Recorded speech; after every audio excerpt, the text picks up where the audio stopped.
Buenas tardes. Vamos a presentar nuestro proyecto final de econometría. Los integrantes de este grupo son David Mateo Liévano, José Gabriel Almanza, Juan David Osorio y quien les habla Jacobo González Palma. Para este trabajo hemos tomado algunos artículos de referencia. El primer artículo que tomamos se llama Umbral de rentabilidad dinámica de una empresa de venta de material deportivo. Entonces, este artículo tiene como contexto el siglo XXI en Polonia, donde hubo un aumento de la riqueza en los hogares y esto conllevó a una mayor inversión en infraestructura deportiva y abriendo espacio a la oferta, a la demanda de productos deportivos. Entonces, el artículo analiza una empresa que realiza ventas de productos deportivos a través de Internet. Dale la siguiente. Bien, entonces el propósito del artículo es describir el mecanismo de variabilidad de los costos totales de una empresa.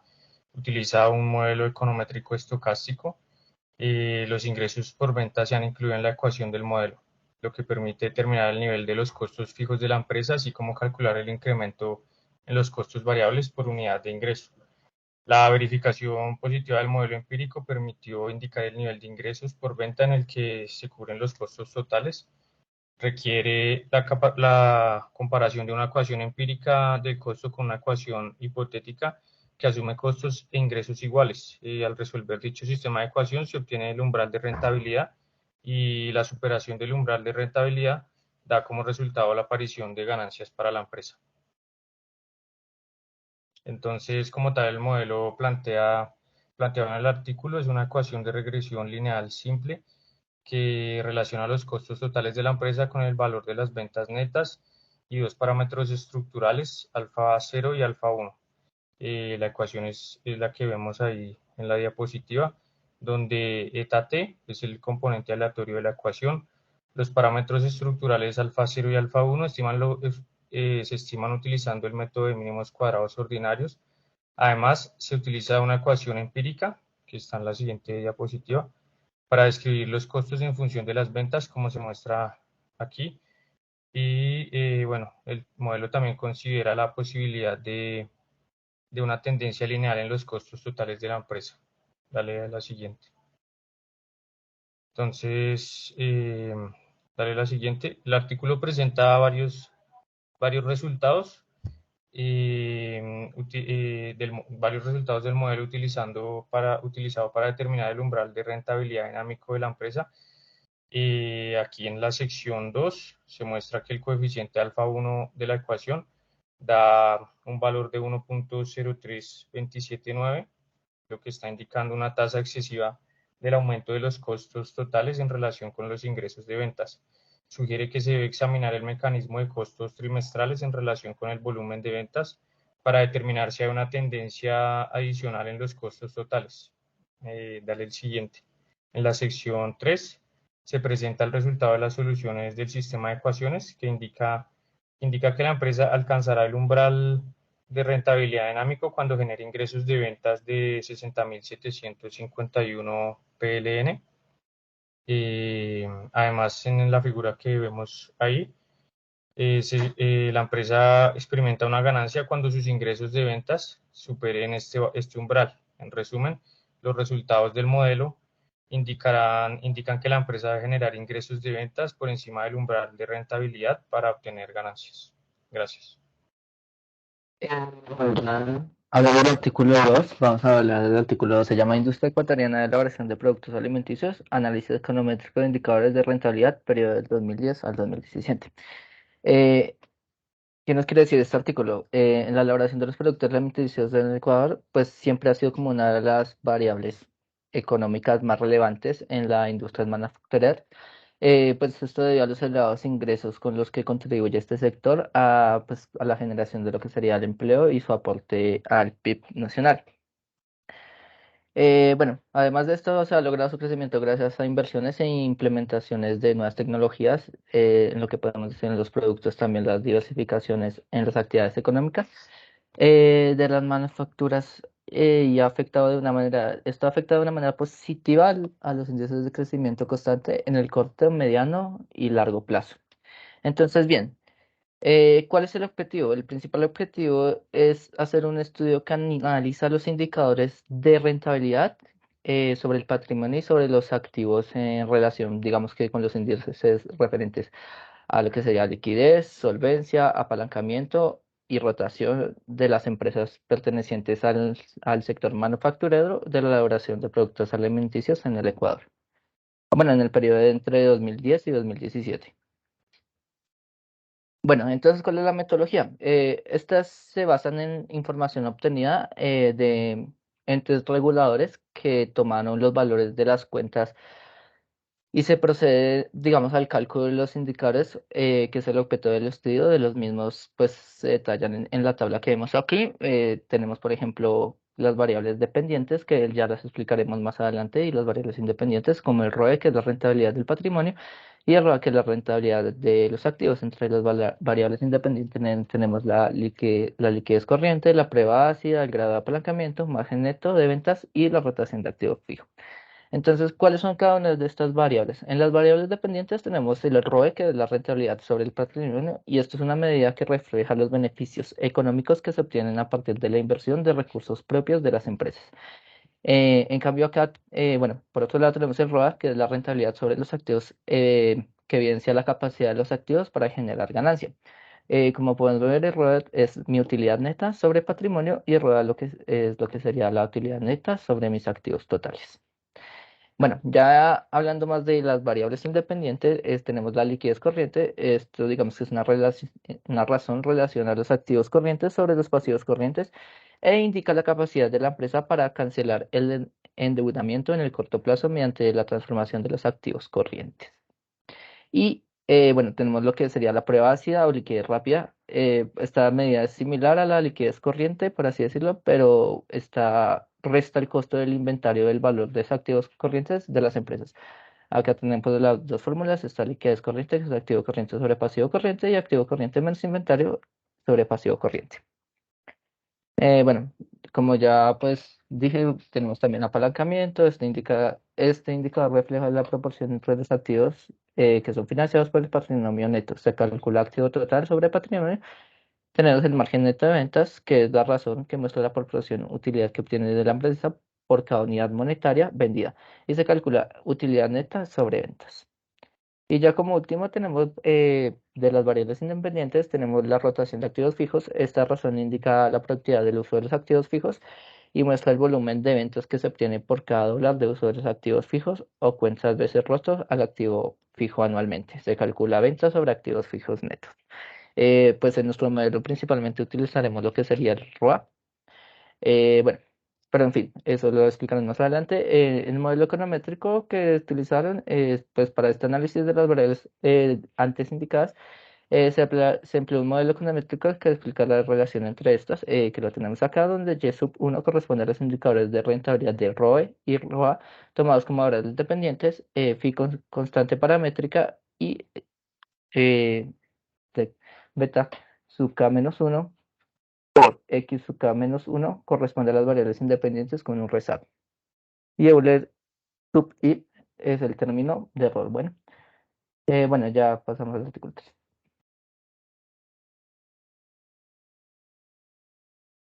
Bueno, para hablar de nuestro último artículo, utilizamos uno que se encarga pues, de determinar la rentabilidad en el sector bancario en la ciudad de Bangladesh.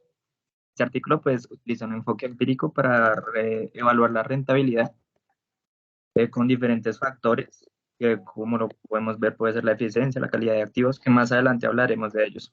Esto pues, se hizo en 27 bancos comerciales de Bangladesh y se utilizó una muestra, un periodo, en esta muestra entre los años 2011 y 2018. Siguiente, por favor. Bueno, para hablar de las variables económicas utilizadas, pues como dijimos anteriormente, la rentabilidad, que van a ser las variables dependientes en este caso, son el ROA y el ROE, que pues las utilizaremos como medidas de rentabilidad de los bancos. Después de esto, pues tenemos las variables independientes que van a intentar explicar esta rentabilidad, como lo puede ser la eficiencia, que es la relación costos-ingresos, como lo puede ser la calidad de los activos, la estructura de costos, el tamaño de los activos o la concentración del mercado.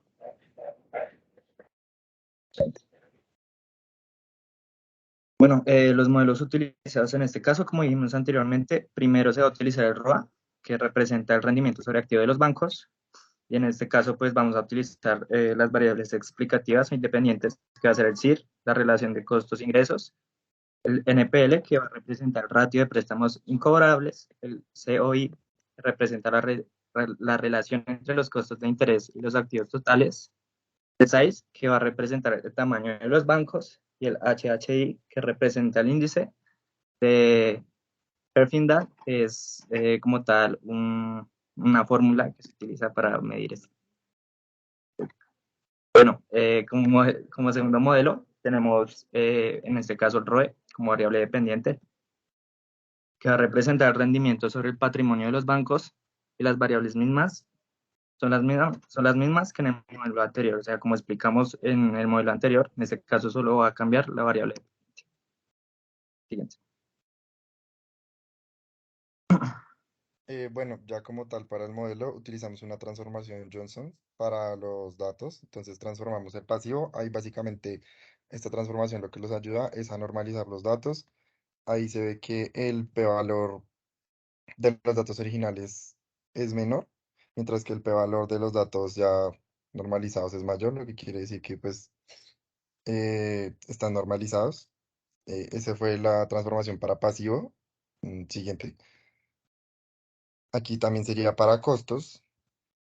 Y lo mismo del p-valor. Y la siguiente, por favor, que esta sería para la variable de ganancias y pérdidas, que es la variable que intentamos explicar en el modelo. Entonces, puedes pasar a la siguiente, por favor. Bueno, básicamente el modelo se tomó el CIU C1313, que es la fabricación de productos textiles, con 32 datos. ¿Qué variables tiene? Pues pasivo, básicamente son las deudas que tiene pues una empresa o el sector en general. Los costos son los valores que se necesitan para generar como la producción, como la compra de materias primas, la maquinaria, etcétera. La utilidad neta sería como las ganancias, quitándole pues todos los gastos necesarios para el mantenimiento y sostenibilidad de la actividad. Y pues el ROE, que ya lo explicamos anteriormente, que es básicamente la rentabilidad sobre el patrimonio, que pues refleja los beneficios económicos que se tienen según la inversión de los recursos en las empresas, de recursos propios. Se calcula con la utilidad neta sobre el patrimonio. Entonces aquí básicamente está el modelo, que se puede decir del modelo. Ay, eso. ¿Qué se puede decir del modelo? Que podríamos manejar una significancia al 10% debido a que eh, pasivo y ROE tienen una significancia al 10%. Digamos que costos sí se ajusta al 0%, pero pues manejamos un alfa al 10%. Y el R cuadrado básicamente está en 0,98, o sea, 98%. Es decir, que estas variables explican las ganancias y pérdidas en un 98%. Ahora sí, siguiente, que fueron las pruebas que se hicieron. Entonces, como primero se hizo una prueba de multicolinealidad, que sería el factor de inflación de la varianza. Para que exista una multicolinealidad se requieren valores mayores de 5 hasta 10 y pues aquí vemos que el mayor valor que tenemos es de 2,7. Por ende se dice que no hay un problema de multicolinealidad. Luego se realizaron dos pruebas de normalidad, la prueba Shapiro y la prueba Harkevera. Básicamente en la Shapiro no se rechaza la hipótesis nula, o sea, de que la distribución es normal, por lo que el p-valor es mayor pues a 10%, básicamente. Y lo mismo en la Harkevera. Entonces, el p-valor es mayor al alfa. En este caso nos da 88%. Entonces, pues, todo bien por ese lado. Tiene una distribución normal, lo que iría de acuerdo a la transformación que realizamos, la transformación Johnson. También se realizó una prueba de heterocedasticidad. mm, y básicamente no se rechaza la hipótesis nula porque el p-valor no es menor a nuestro alfa. Entonces se puede decir que es un modelo homocedástico, por lo que no existe una heterocedasticidad. Siguiente. Entonces también se realizó la prueba de especificación de Ramsey, el reset test. Mm, Básicamente aquí se evalúa si se están omitiendo variables relevantes para la explicación del modelo. Y vemos que en todas el p-valor es mayor a 10%, que es el alfa que manejamos actualmente. Digamos que la de la potencia, la segunda prueba del reset test, está al 16%, pero pues igual sigue siendo mayor al 10%. Entonces pues no hay evidencia como que nos permita rechazar la hipótesis nula de que omite variables. Entonces se puede decir que está bien por ese lado esa prueba. Y por otro lado se realizó una prueba de significancia con el estadístico F. Entonces ahí está como una ANOVA calculada. Entonces ahí sale el valor del estadístico F versus el p-valor. Y en todas pues el estadístico F es mayor al p-valor. Por ahí vemos que es al 10% en las utilidad neta y ROE. Entonces, básicamente se puede decir que sí, que todas tienen una significancia conjunta y pues digamos que todas las variables tienen un impacto sobre la variable que intentamos explicar en este caso, en el modelo, que sería ganancias y pérdidas. Entonces, por el lado de las pruebas, pues todo estaría bien. Siguiente.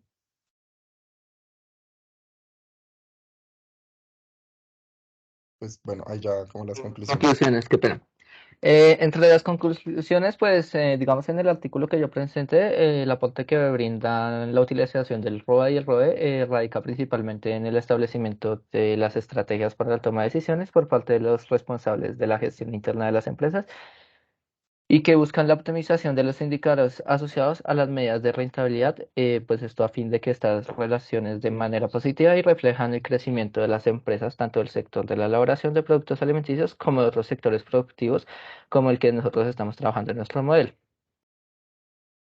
En el artículo 3, concluir que los resultados indican que la eficiencia y la calidad de los activos son factores importantes que afectan la rentabilidad de los bancos en Bangladesh, mientras que el tamaño y la concentración del mercado no son tan importantes. Y pues los resultados también, por último, arrojaron que los resultados también sugieren que la estructura de costos no tiene un impacto significativo en la rentabilidad de los bancos. Ya como conclusión final, como del modelo respecto a todos los artículos, pues básicamente paso las pruebas de normabilidad, especificación, significancia, multicolinealidad, entre otras, y pues todas arrojaron resultados favorables. Pues prácticamente se concluye que el modelo sí se ajusta y que pues la variable de deudas que tiene una empresa, un sector, el valor de materia prima o cosas necesarias para llevar a cabo la actividad económica, y de los ingresos obtenidos, quitando obviamente los valores de mantenimiento y la rentabilidad sobre el patrimonio, pues todas esas son variables significativas al momento de explicar las ganancias o pérdidas de un sector empresarial. En este caso, pues la fabricación textil, de productos textiles. Y ya. Eso sería todo, muchas gracias.